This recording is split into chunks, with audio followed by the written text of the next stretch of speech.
ल है ल कोही होइन म यौँ भनेर धेरै दम्भ घमण्ड गर्नेहरूको पनि नेपाली जनताले देखाइदिनु भयो होइन। त्यसैले चाहिँ कसैले पनि दम्भ र घमण्ड अहङ्कार गर्नु हुँदैन भनेर चाहिँ 82को निर्वाचनले देखाइदिएको छ।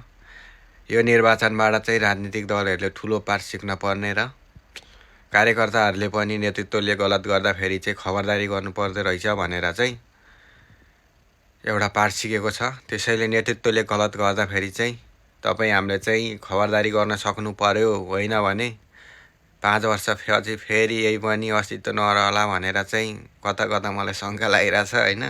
त्यसैले चाहिँ आफ्नो राजनीतिक नेतृत्वहरूलाई चाहिँ अब दबाब दिउँ, किन यस्तो भयो होइन। त्यही भएर चाहिँ अब गफले मात्रै नहुँदो रहेछ, कसैलाई झुटा मुद्दा लाएर फसाएर 6-7वटा अदालत घुमाएर पनि नहुँदो रहेछ। प्रमाण छ भनेर संसद भवनमा उफ्रिएर मात्रै नहुँदो रहेछ भन्ने कुरा त देखाइदिए नि त नेपाली जनताले। प्रतिशोध साँधै हो कि होइन भन्ने कुरा त यहाँ दुधको दुध पानीको पानी भयो होइन। सहकारी ठगेका रहेछन् अन्त चितवनबाट त्यत्रो 54,000बाट मत जित्ने थिएनन् होला नि त, कि कसो हो साथीहरू।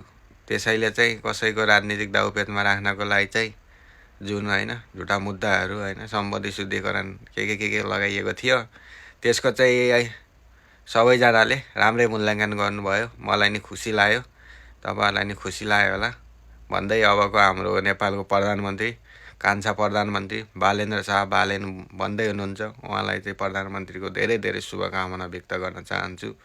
धन्यवाद।